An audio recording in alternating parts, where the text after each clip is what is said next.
தென்காசியில இருந்து ஜல்லியை ஏத்திட்டு போற லாரிகளை எல்லாம் மடக்கி காசு வசூல் பண்ணலையா? அது போராட்டம் பண்ணாங்க. அவங்க போராட்டம் கனிம வளத்தை கடத்துறீங்கன்றது கத்திரிக்காய் கனிம வளத்தை கடத்துறாங்க. நாங்க லாரிகள்ல கொண்டு போறவங்க எத்தனை லாரிகள் போகுதுன்னு தெரியல, ஒரு லாரில எத்தனை டன் ஏத்துனாங்கன்னு தெரியலங்கிற மாதிரி. சரி, அது இன்னும் முறைப்படுத்தப்படல அப்படிங்கறத குற்றச்சாட்டா இருக்கு. தம்பி, வாய் வக்கனையா எதை வேணாலும் பேசலாம்.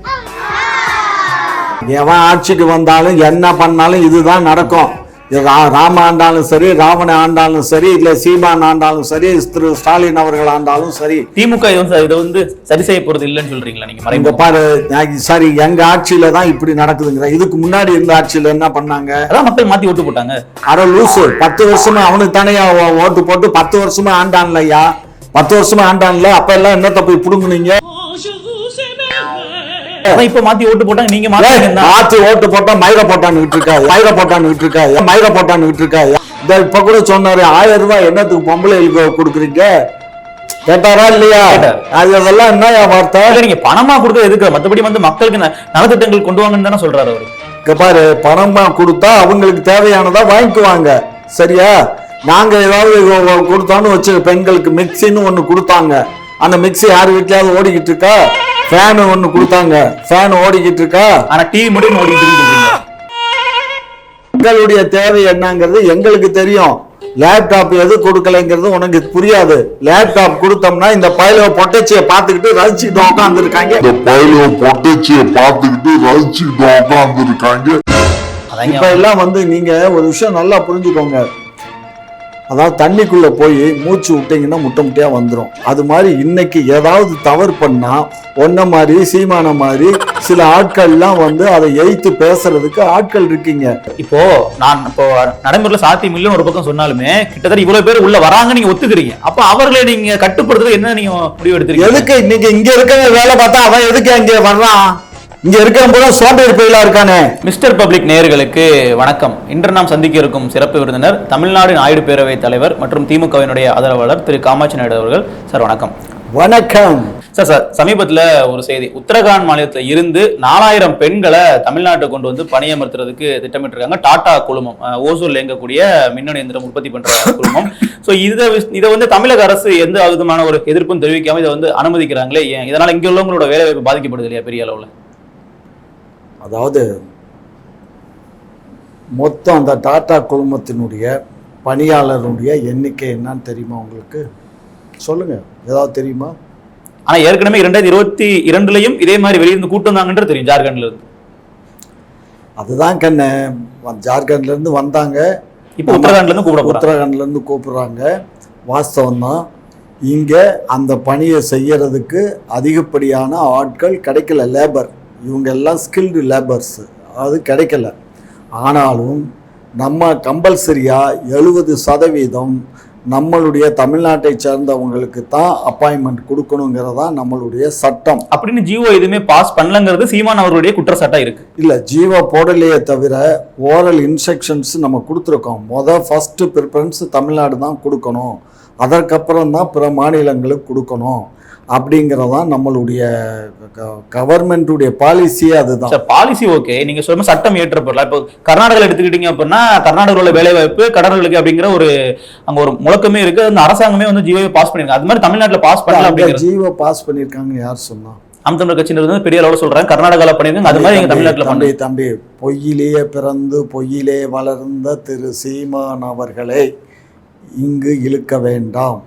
அவருக்கு எங்கெல்லாம் வருவாய் யாரால் வருகிறதோ அதையெல்லாம் ஊமையாக இருப்பார், பார்த்து கொண்டு வேடிக்கை பார்த்து கொண்டு ஊமையாக இருப்பார். நீங்க தனிப்பட்ட சீமானை டாடா கம்பெனி இவருக்கு கையூட்டு கொடுக்கவில்லை என்பதற்காக அதை கழுவி ஊத்துகிறார். டாடா நிறுவனத்துக்கும் சீமான் தொடர்பு இருக்குன்னு சொல்றீங்களா நீங்க? என்ன சொல்ற?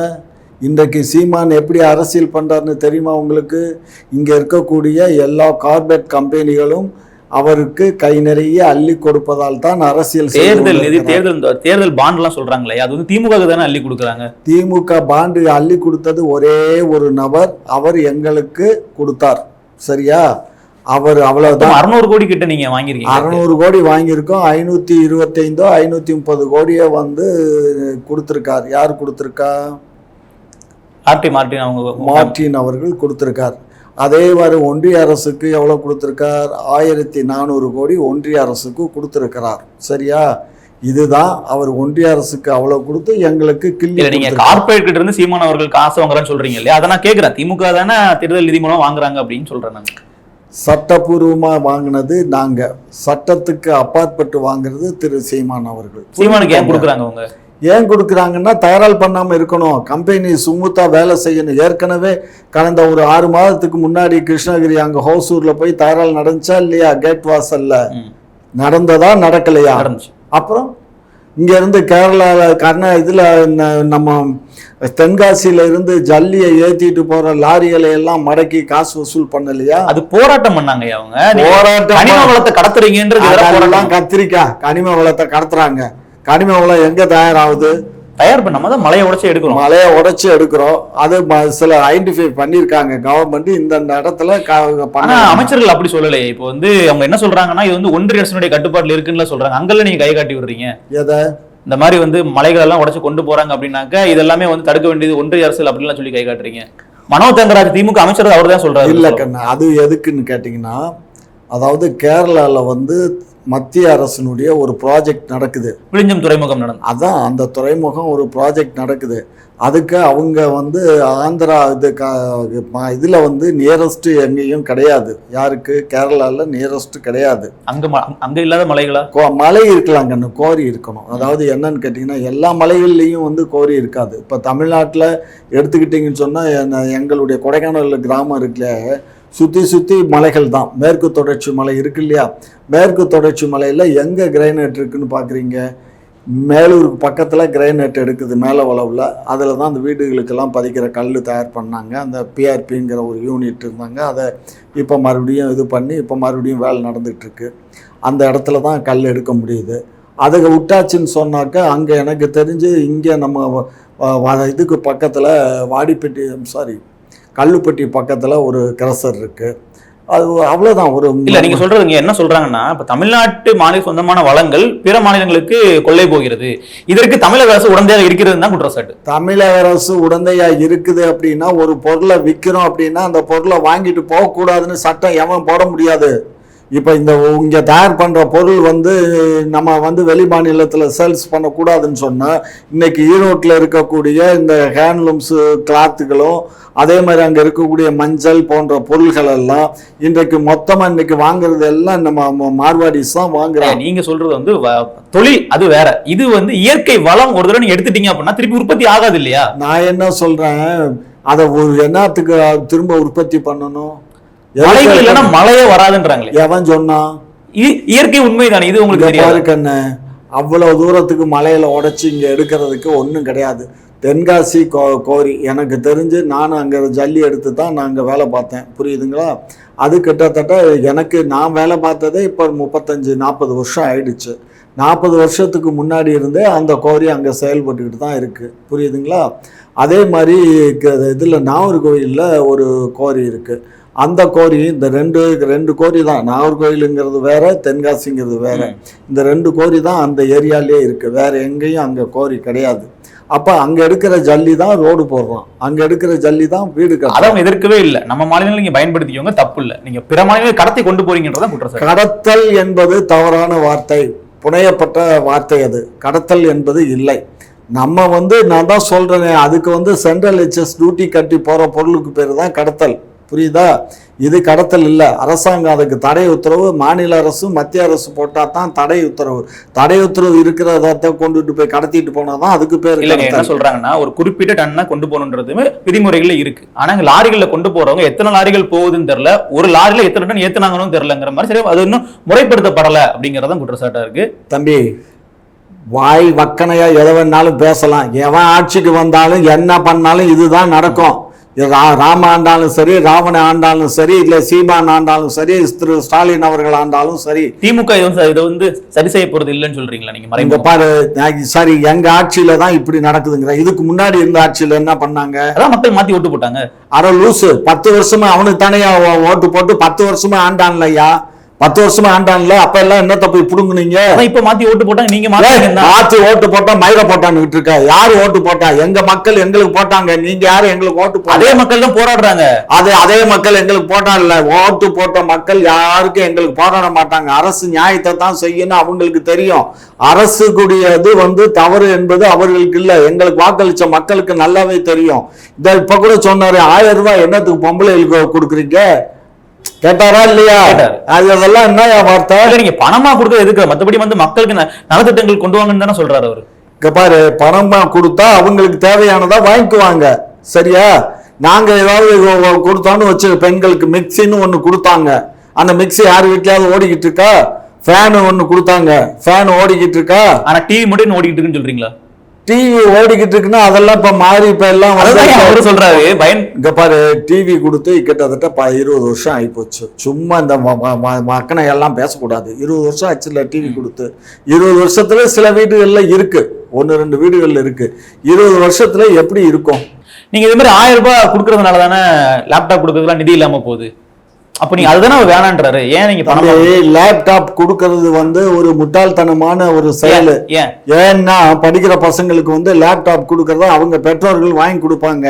காரணம், அரசு பள்ளியில படிக்கிற மாணவர்களுக்கு நாங்க டேப் கொடுக்கறதா இப்ப முடிவு பண்ணிருக்கோம், புரிஞ்சுக்கோங்க.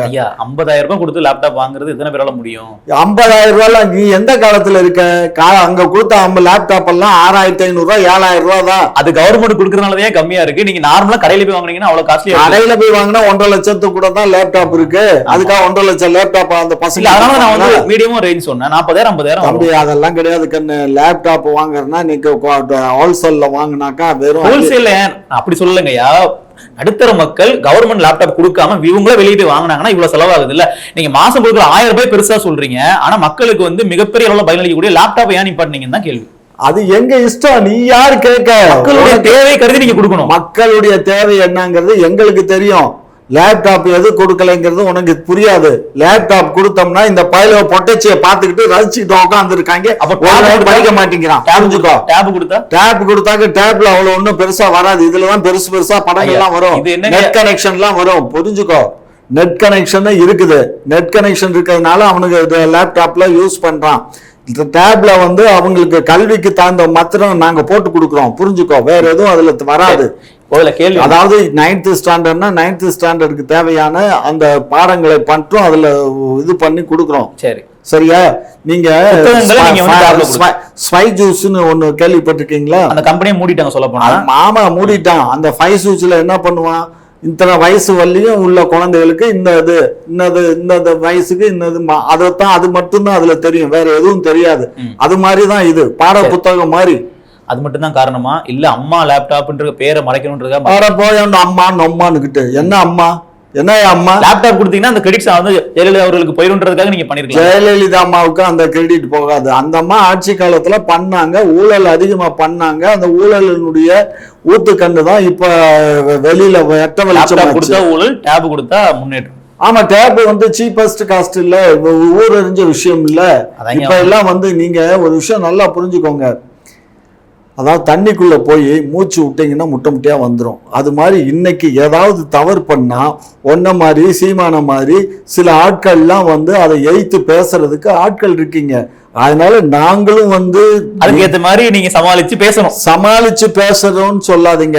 எந்த அளவுக்கு நாங்க யோக்கியமா நல்ல முறையில செயல்படணுமோ இந்த அரசு, அந்த அளவுக்கு நாங்க எங்களை நாங்களே ஸ்படம் போட்ட தங்கமா மாத்தி வந்துகிட்டு இருக்கோம். எங்களுடைய ஆட்சி இது மக்களுடைய ஆட்சி. இது 300 ஆண்டு காலம் பேசக்கூடிய ஆட்சியா நாங்க சம்மப்படுத்திட்டு இருக்கோம். இதுக்கு மக்கள் பதில் சொல்லுவாங்க. இப்ப அடுத்த கேள்வி என்னன்னா, முன்னாடியே கேட்டிருந்தது, வெளி மாநிலங்களை இருந்து இங்க நீங்க வேலைக்கு அமர்த்துறதுக்கு நிறுவனங்கள் ஆட்களை கூட்டிட்டு வராங்க. இதற்கு சீமா நல்ல தீர்வு சொல்றாரு அப்படின்னு பாத்தீங்கன்னா, வடமாநிலத்தவர்கள் இங்க வர்றதுனால இங்க பல பிரச்சனைகள் இருக்கு. கிட்டத்தட்ட 1 கோடி பேருக்கு மேல ஏற்கனவே இங்க பணியமர்த்தப்பட்டிருக்காங்க, கோயம்புத்தூர் திருப்பூர் போன்ற பகுதியெல்லாம் சேர்த்து.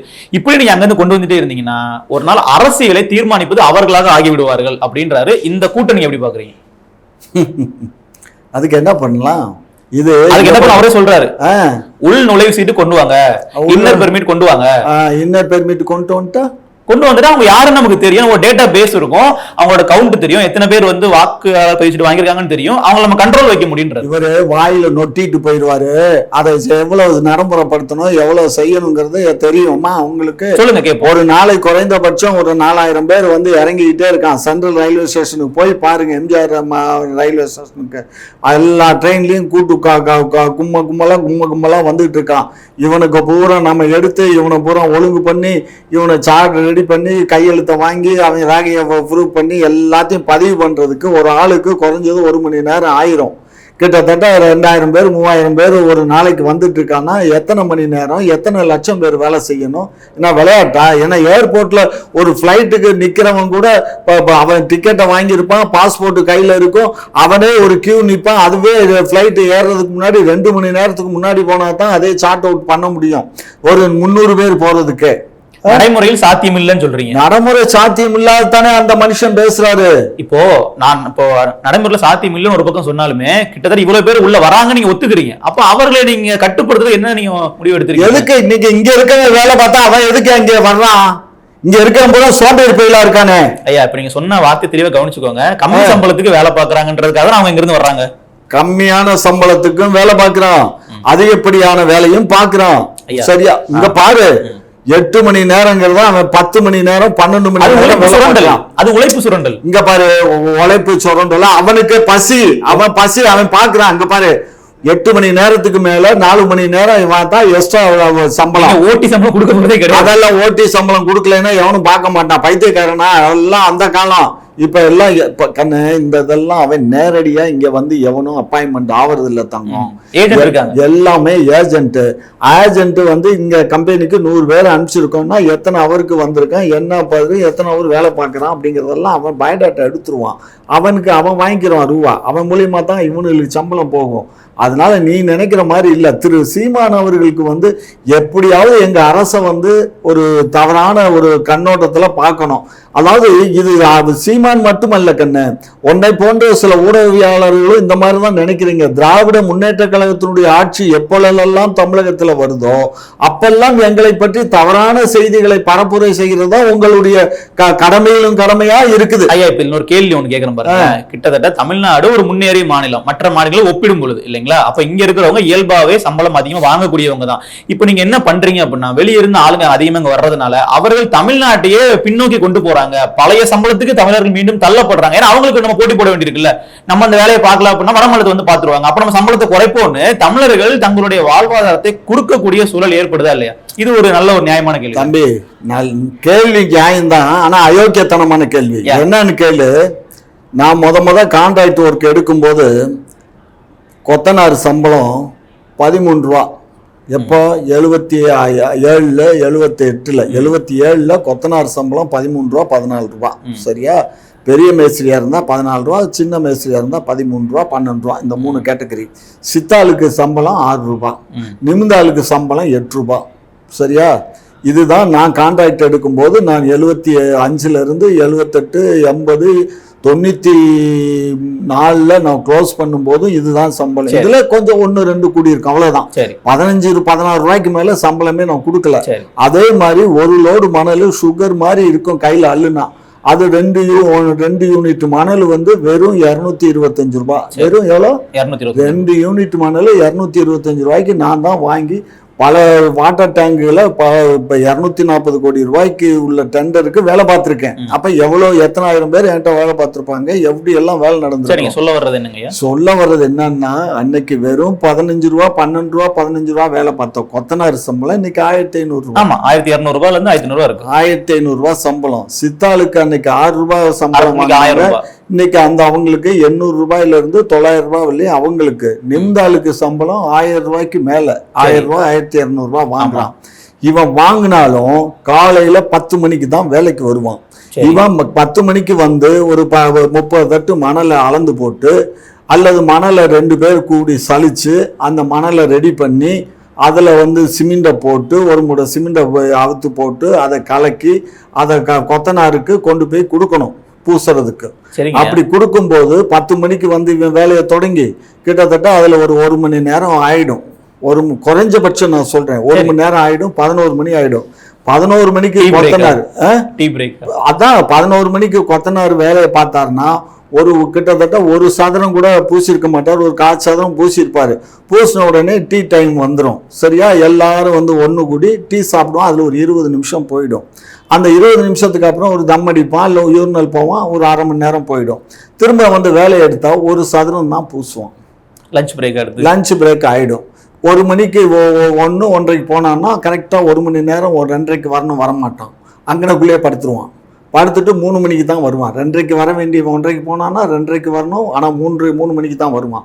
3 மணிக்கு வந்து மறுபடியும் வேலையை தொட்டான்னா மறுபடியும் இவங்க அந்த கலவையை போடணும். ஒரு முறை கலவை தீர்ந்துருக்கும், இன்னொரு முறை கலவை போடணும். அது வெளியே இவன் உட்காந்துருப்பான். புரிஞ்சுக்கோ. நீங்க சொல்றது எல்லாமே புரியுதுங்க.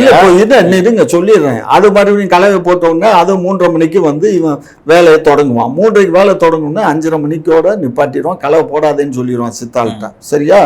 அப்போ ஒரு கொத்தனார் 1500 ரூபா, ஒரு நிம்தாளுக்கு 1000 ரூபாய், 2500 ரூபாய், 2 சித்தாள் வேணும். அந்த சித்தாளுக்கு வந்து கிட்டத்தட்ட 800 ஒரு 1600. எவ்வளோ ஆச்சு பாருங்க.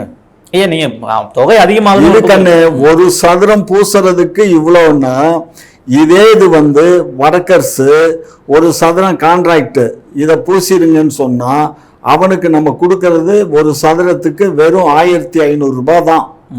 1500 ரூபாய் எங்க இருக்கு? 4000 ரூபாய் 4500 ரூபாய் எங்க இருக்கு? அப்ப யார்கிட்ட கொடுப்போம்? சரி, இப்ப கேள்வி என்ன வருது அப்படின்னா, இப்ப நீங்க வந்து ஒரு நாளைக்கு கொத்தனாருக்கு 1000 ரூபாய் கொடுக்கறதோ இல்ல சித்தாளுக்கு 800 ரூபாய் கொடுக்கறதோ நீங்க அதிகம்னு சொல்றீங்களா? 100க்கு 100 அதிகம். பாரு, உனக்கு என்ன சம்பளம்? 1500 ரூபாய் ஒரு கொத்தனார் வாங்குறான். 8 மணி நேரம் வேலை இருக்கண்ணே. 8 மணி நேரம் வேலை பார்க்க மாட்டான். மொத்தமே 5 மணி நேரம் வேலை பார்த்தா பெரிய விஷயம். 10 மணிக்கு ஆரம்பிக்கிறான், 1 மணிக்கு முடிக்கிறான்.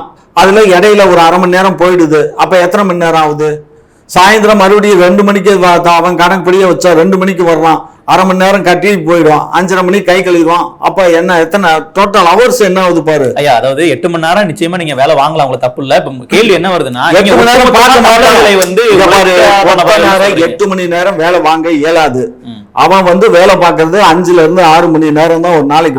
வடக்குல இருந்து வரக்கூடிய நபர்கள் அதிகமா வேலை பார்க்கறாங்கன்றதே சொல்றீங்க. அதனாலதான் நாங்க அவங்களுக்கு வேலை கொடுக்குறோன்றதையும் சொல்றீங்க. கான்ட்ராக்ட், லேபர் கான்ட்ராக்ட் வந்த உடனே என்ன பண்ணுவான்? இந்த சுவரு சரி டேப்பை பிடிப்பான், அலம்பான். எத்தனை சதுரம் இருக்கு? சரி, சதுரத்துக்கு 1500 ரூபாய், 2 சதுரமா 3000 ரூபாய், முடிஞ்சு போச்சு. நீங்க சொல்ற அதே லேபர் கான்ட்ராக்ட் இங்கேயும் இருக்கிறாங்க. ஆனா அவங்க தான் என்ன பண்றாங்கன்னா வடமாநிலத்து ஆட்கள் கொடுத்து வேலை செய்யறாங்க. அவன் தான் செய்யறான். ஆனா அவன் இதே தான் காசு கேட்கிறான். புரிஞ்சுக்கோ. அவன் வந்து 4500 ரூபாய் 5000 ரூபாய் கேட்கல கண்ணு. வடவர்கள் வர்றதுனால இன்றைக்கு தமிழ்நாடா இருக்கு. இன்றைக்கு ஒரு சின்ன வேலை பார்க்கணும்னா கூட ஒரு கொத்தனார் பண்ணா கூட ஒரு 10 நிமிஷத்து வேலை இருக்கும், இல்ல 1/2 மணி நேரத்து வேலை இருக்கும். ஆனா 1500 ரூபாய் தான் உனக்கு கொடுக்கணும். ஐயா, நீங்க சொல்ற எப்படி தெரியுமா இருக்கு? நம்ம இந்தியால இருந்து அமெரிக்கா, லண்டன் எல்லாம் பல பேர் போறாங்க. ஏன் அங்க இந்தியர்களுக்கு அவ்வளவு வேலை வாய்ப்பு இருக்குன்னா, அந்த நாட்டுல உள்ளவங்களுக்கு வேலை கொடுத்து சம்பளம் அதிகமா கேட்பாங்க. அதனால இங்க இருந்து ஆள் எடுத்துட்டு போறாங்க. இதை நம்ம எதிர்க்கிறோம். ஆனா வடமாநிலத்துக்கு இங்க வந்து கம்மியான சம்பளத்துக்கு வேலை பார்த்து நம்ம அதை ஆதரிக்கிறது எப்படி நம்ம புரிஞ்சுக்கிறது? எதை எதுக்குறோம்? இங்க இருந்து பல பேர் வந்து வெளிநாட்டுக்கு போறது எதுக்கவே இல்லை. அப்படி சொல்லல. அங்க இருக்கிறவங்களுக்கு வேலை கொடுக்காம இங்க கொடுக்கறதுக்கான காரணமே கம்மியான காசுல இந்தியர்கள் அதிகமா வேலை பார்ப்பாங்க. கம்மியான காசு இல்ல, நம்ம ஆளுக்கு இங்க இருக்கு மூளை. நம்ம ஆளுடைய மூளை சுந்தர் பிச்சை மாதிரி ஆட்கள் வந்து இன்னைக்கு எல்லாமே இன்னைக்கு சாப்ட்வேர் தொழில்கள்ல இருக்கக்கூடியவங்களும் சரி, பிற கம்பெனிகள்ல வேலை பார்க்குற இன்னைக்கு வெளிநாட்டுல வேலை பார்க்கிறவங்க 90% எல்லாமே கல்வி கற்றவங்க தான் போயிருக்காங்க. லேபரா இருக்கிறது அந்த காலத்துல இந்த மலேசியா, சிங்கப்பூர் இந்த மாதிரி இடங்கள்ல இந்த டீ எஸ்டேட்டு அந்த இதுகள்ல போய் வேலை பார்த்த காலம் அதெல்லாம் பிரிட்டிஷ்காரன் காலம், அதெல்லாம் ஓஞ்சு போச்சு. இப்ப எங்கனாலும் நம்ம ஆளு இருக்கான்னா, தமிழன் இருக்கான்னா, அவன் இந்த ஆந்திரா கேரளாக்காரன் டீ கடை போட்டிருப்பான், சின்ன ஹோட்டல் வச்சிருப்பான். மற்றவன் எல்லாமே கல்வி அறிவு படிச்சு கல்வியில தான் வேலை பார்க்குறான், நல்ல சம்பளம் வாங்குறான். இங்கேயே சம்பளம். இன்னைக்கு கல்வி பற்றிருந்தா இன்னைக்கு எங்க போனாலும் சம்பளம் தான் தம்பி. நீங்க நம்ம ஆளுக வந்து படிக்கவும் மாட்டான். நீங்க ரெண்டாவது ஒரு விஷயம் புரிஞ்சுக்கோ, இங்க இருக்கவன் நம்ம ஆளுக படிக்க மாட்டான்னு ஒரே சொல்லி முடிச்சிட்டீங்களே. படிக்கவும் மாட்டான். படிச்சவன் இங்க வேலையும் பார்க்க மாட்டான், வெளிநாட்டுக்கு ஓடி போயிடுவான். இங்க படிக்காதவன் இந்த கொத்தனார் வேலை, சித்தாள் வேலை பார்க்கறான்னா சம்பளம் அதிகமாக அதிகமா சம்பளம் கேட்கறதுக்கு வேலைக்கு தகுந்த ஊதியம் தான் கொடுக்க முடியுமே தவிர ஊதியத்துக்கு தகுந்த வேலை கொடுக்க முடியாது. புரிஞ்சதா? ஐயா, இப்போ நான் என்ன கேட்கறேன்னா, வடமாநிலத்தவர்கள் இங்க இல்லவே நீங்க என்ன பண்ணிருப்பீங்க? இவங்களதான் நீங்க வேலை வாங்கி இருக்கணும். கண்ணே, கடவுள் எனக்கு நம்பிக்கை இல்லை, இயற்கைன்னு வச்சுக்கோ. இயற்கை இதுக்கெல்லாம் வழிவகுக்குங்கன்னு. வழிவகுத்துருச்சு உங்களுக்கு வாய்ப்பா வந்து வடமாநிலத்துல வந்துட்டாங்கன்றீங்க. எனக்கு வாய்ப்பு இல்லை கண்ணு. நாங்க ஆட்சிக்கு வர்றதுக்கு முன்னாடியே ராஜீவ்காந்தி சாலையில 40 மாடி 45 மாடி எல்லாம் யாரு கட்டினா? எங்க இங்க இருக்க கொத்தனார் ஒருத்தனை 40 மாடி மேல ஏறி போக சொல்லு பாப்போம். போய் வேலை சொல்லி மொத்தம் 2 விஷயம் சொல்றீங்க. இங்க இருக்கிறவங்க வேலையும் செய்ய மாட்டாங்கன்றீங்க, சம்பளமும் அதிகம் வாங்குறாங்கன்றீங்க, உழைக்கும் வர்க்கத்தின் மீது ஒட்டுமொத்தமா குற்றச்சாட்டு வச்சிருக்கீங்க. 100க்கு 100 உங்களுக்கு தமிழ்நாட்டுல உள்ள உழைக்கும் வர்க்கம் பதில் சொல்லுவாங்க, நம்ம எடுத்துக்கலாம். சொல்லட்டும். கமெண்ட்ஸ்ல அவங்க என்னன்னு சொல்லுவாங்க, நம்ம பாத்துக்கலாம். நேர்காணல வந்து பல கேள்விக்கு தெளிவான பதில்கள் கொடுத்தீங்க. மிக்க நன்றி. நன்றி, வணக்கம். நேரிலே பல கேள்விகளுக்கு காமாட்சி நாயுடு அவர்கள்ட்ட இருந்து நம்ம பதில்கள் வந்து பெற்றிருந்தோம். இது போன்ற பல விஷயங்கள் விவாதிக்கலாம். தொடர்ச்சியா பயணிப்போம். மிஸ்டர் பப்ளிக் சேனலை சப்ஸ்கிரைப் செய்யுங்கள். நன்றி.